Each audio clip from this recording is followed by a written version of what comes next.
isang immunity boosting product, no? Ito po yung kanyang brand name. Immunity, no? Yung ating immune system.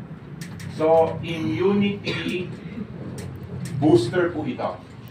Nakakatulong po ito para mapalakas ang ating immune system. At alam naman natin ang immune system, ito po yung natural doctor sa loob ng ating katawan.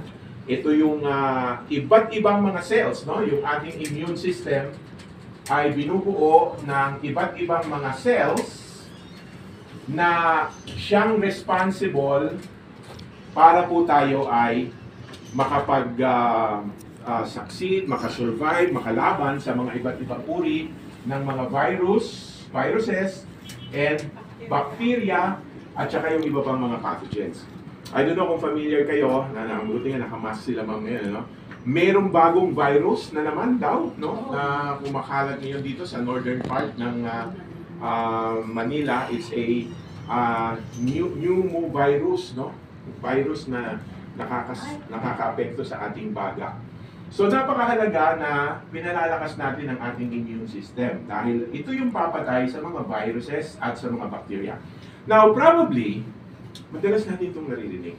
Hindi mo ba? Lahat ng mga nasalihan o narinig nating presentation about supplement products, lahat sinasabi, pag ininom mo ito, lalakas ang iyong immune system. Lahat nagsasabi ng gano'n. Ngayon, ang tanong po dyan ay, ano ang evidence? Ano ang patunay na yung isang particular product, pag ininom mo, talagang lalakas ang iyong immune system? Ang sagot po natin, kung dito natin susukatin yung ating product, ay number one, ang una nating sagot kung ano yung proof, yung source. Saan ba galing yung product? Ang product po natin ay nagtataglay ng active ingredient. Ito po yung laman, ano, ng Immuking natin. Ang pangalan po ng active ingredient natin ay Immuse. Ito po yung nasa loob ng Immuking. Now, ang question, ano ang Immuse? Okay? Ang Immuse po ay galing sa Japan, no? Isa po itong ingredient na galing sa Japan. Ang gumawa po nito ay ang Kirin. Yan po yung pangalan ng Japanese company, no? At ang Kirin ay 110-year-old company na sa Japan. So, kilalang kilala po ito. Probably, meron kayong nakita na isang product sa internet na ang brand name ay Kirin. Ito po ay isang uri ng beer. No, yung Kirin na beer, sila po ang gumawa nito. So, ang Kirin parang San Miguel sa Japan, no? Gumagawa sila, ang una nilang negosyo ay beer. Bakit beer? Kasi po ang expertise ng Kirin, sila po ay nakafocus sa tinatawag na fermentation. Ang beer po kasi ay resulta ng fermentation.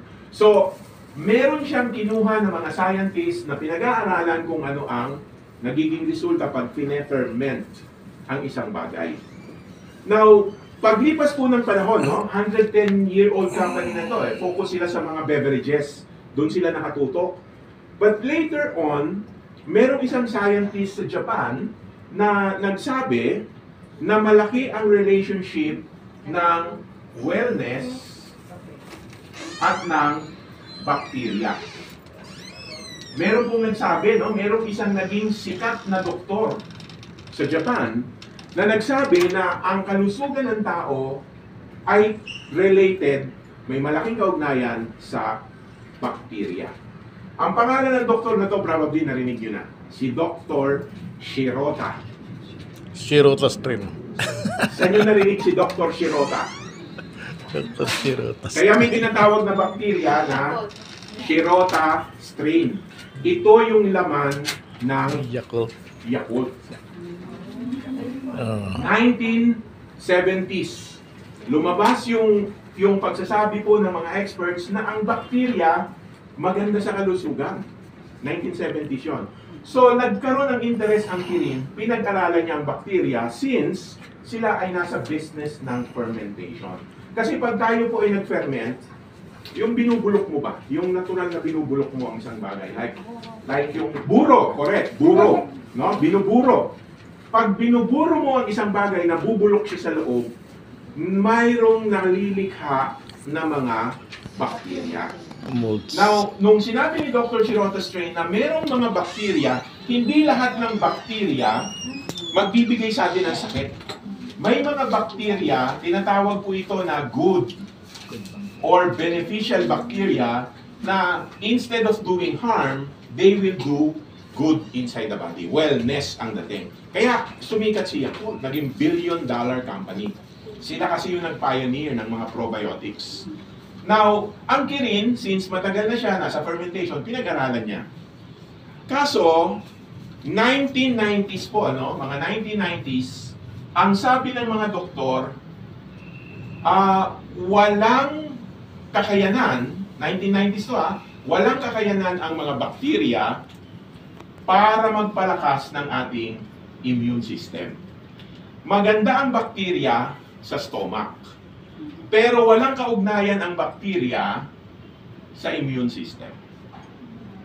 Maganda siya, regular kang dudumi, okay. Pero pag ang pinag-uusapan ay immunity cells, like kung narinig niyo po noong panahon ng pandemic, may mga tinatawag na T cells, di ba? May mga tinatawag na mga B cells, may mga NK cells, yung mga natural killer cells, hindi niya kayang maapektuhan ito. Yun ang paniniwala noong 1990s. Pero sabi ng mga scientists ng kirin, hindi, pwede niyang makaano yan, pwede niyang maapektuhan yan. So tuloy-tuloy nilang pinag-aralan, even though ang medical community ay hindi naniniwala sa maitutulong ng bakterya sa immune system. Ano nangyari ngayon? 2010, eto po, pagkalipas ng mahabang research, dumating po yung panahon, 2010, meron pong lumabas na because of their fermentation process, pinaghalo-halo nila yung maraming mga food ingredient, may lumabas na new type of bacteria. Hindi po ito kilala. Sa buong mundo wala nito. Ngayon lang siya lumabas at ito po ay tinawag ng kirin na LC plasma bacteria. Galing sa lactic acid. So it's a new form of bacteria, 2010 lang siya lumabas. Ngayon ang tanong, ano kaya magagawa ng bagong bakterya na ito sa ating katawan? Ang ginawa ng kirin, dahil mayaman ang kirin, malaking kumpanya ang kirin, nung na-discover niya ito noong 2010, hindi niya ho ito nilabas sa market. Ang ginawa niya, pinadaan niya ito sa mga iba't ibang clinical trials. Yan ang kanyang ginawa. Sinubject niya ang LC plasma sa mga iba't ibang clinical trials. Pagkalipas po ng 10 taon, imagine niyo, ganun kayaman yung company. Research lang sila ng research. Pagkalipas ng 10 taon, nagkaroon po ng 30, nagkaroon ng 30 na mga trials na ginawa para sa LC plasma. Out of the 30 trials, 15 dito ay ginamit na sa tao. Human trials na po yan, yung 15. Out of the 15 human trials, alam niyo dyan, 13 ang nagpakita ng positive results in relation sa immunity ng ating katawan. So lumabas yung resulta na to noong 2020. Ano po ang nangyari? Nung ipinakita po ng kirin sa Japanese government, doon sa pinakaparang FDA nila, kasi tayo, di ba, dito may BFAD tayo, may FDA tayo. Nung ipinakita nila yung resulta ng clinical trials na ito, in-acknowledge ng Japanese government ang LC plasma bacteria, binigyan na ho niya ngayon ng brand name. Yung bacteria na ito, tinawag na ngayon niya ito na Immuse, at ito lang, ang Immuse lamang, ang the first and only supplement in Japan, food ingredient in Japan, na binigyan po ng authority ng Japanese government to have, ito mabigat, functional claim for immune System. health. Yan. Pag sinabing Japanese product, magaganda, alam natin, good quality yan eh.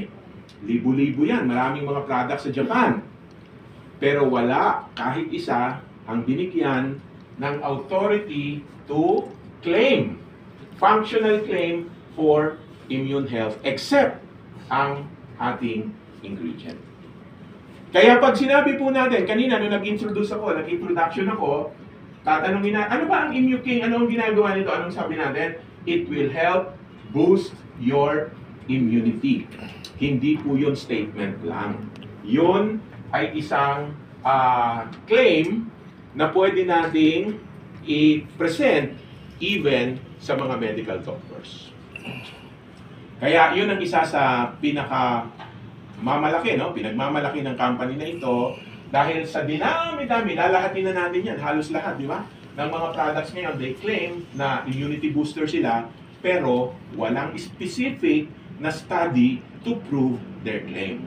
Tayo, hindi lang tayo makakapag-present ng mga study, maipapakita pa natin yung ibinigay na award ng Japan. No, we are the first and only food ingredient na merong functional claim for immune health. Kaya ang Japanese government ang nagbibigay po ng guarantee na yung ingredient na yan, pag ininom mo, talagang lalakas ang iyong immune system. No? Meron pa tayong mas detailed discussion and explanation kung bakit niya ito napapalakas. Ano yung ginagawa niya sa mga immunity cells natin. But for now, hindi natin muna siya pag-uusapan in detail. No? Enough para sabihin natin na ang ating product ay may evidence, merong proof doon sa ating sinasabi na pwede itong makapagpalakas ng immune system. Kanina, nagkaroon po kami ng meeting, kasama namin si Dr. MJ tsaka si Dr. Jose. No? Mamaya, nandyan sila sa kabila eh.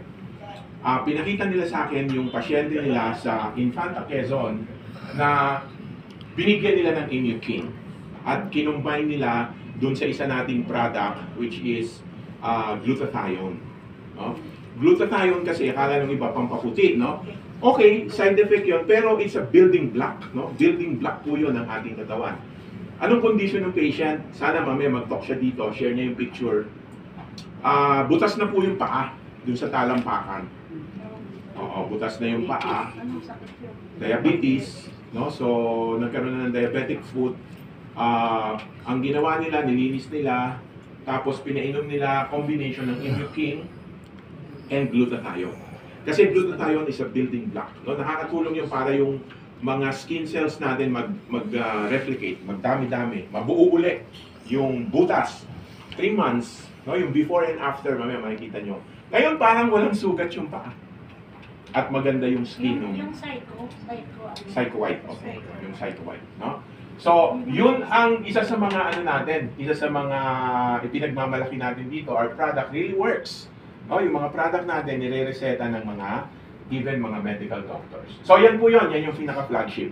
Now, since nandito yung yung standee, discuss ko na rin saglit ito. Ito po naman, ito yung one of the fast moving, no? Number 1, syempre yung coffee, walang kamatayang kape natin, ano? But itong Keto Cleanse Theobroma chocolate drink natin is also very good.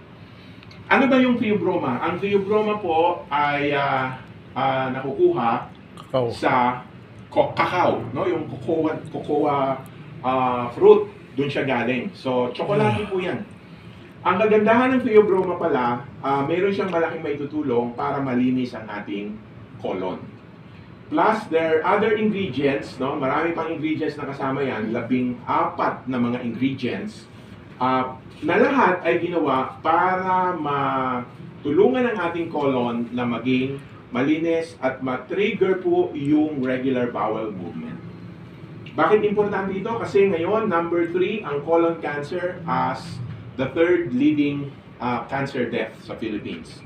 Number 1 cancer killer is sa mga kababaihan is breast cancer, number 2 is lung cancer, number 3 po ang colon. Kaya marami ang nagkakaroon ng problema sa colon, hindi regular na nakakadumi. Pag ito po ang ating ginamit, makakatulong yan para maging regular ang ating bowel movement. At inire-recommend talaga namin na kung halimbawa meron tayong kakilala o kamag-anak na may karamdaman, maganda linisin muna niya ang kanyang colon. Kasi once ma-cleanse ang colon, yung absorption ng iba pa nating mga product ay mas ma-enhance. Kasi doon talaga natutunaw yung mga nutrients sa bituka natin.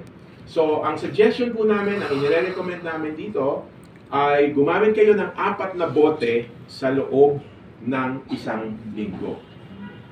So, yun ang recommended dosage natin dyan. 4 na bote sa loob ng 1 linggo. Sa unang gabi, uubusin niyo po yung content ng 1 bote. 350 ml lang naman yan.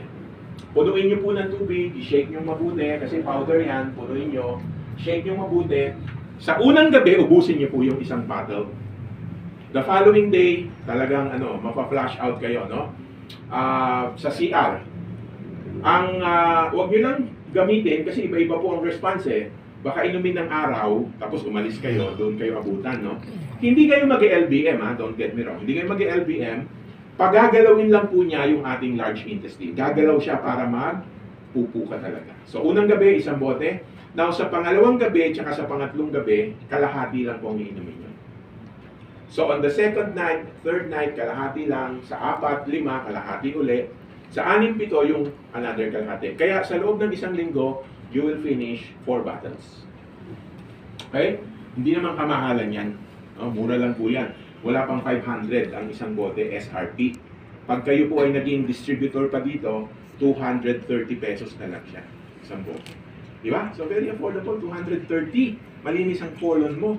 Kumakain ka nga sa Jollibee ng mahigit 500. Ito 250 lang. Diba? Para sa kalusugan mo pa. Kaya yan po ang advantage ng company natin. Ang owner ng company ay sinigurado, number 1, the product is effective at unique. No? So makita nyo, walang ibang product na ganito sa Pilipinas. So unique. Tapos effective and affordable. Yan ang isa sa mga strengths ng company. Affordable. So yan, meron mo, 230. Ito pong coffee natin, no? 10 sachets po ito. Pag pumunta kayo sa grocery, tingnan nyo dyan yung mga healthy coffee, yung mga 10-in-1, may mga healthy coffee na rin sa grocery Ang price nun, 200 plus pataas, no? 200, 300, may 400 plus pa nga ako nakita Ay, si Sir Danny po, ang ating president, no? And CEO. Nag-background lang ako saglit sa product at may mga bisita tayo. So kahit yan mamaya, baba tayo sa grocery, no? 200, 300, 400 plus. Alam nyo ito dito sa atin, 170 pesos. 10 sachets, meron siyang mga healthy ingredient. Kapag ikaw ay naging distributor. No? Kaya, ngayong hapon ay pag-uusapan po natin yung ating business proposal. Ito talaga yung ating inihanda na slide. No?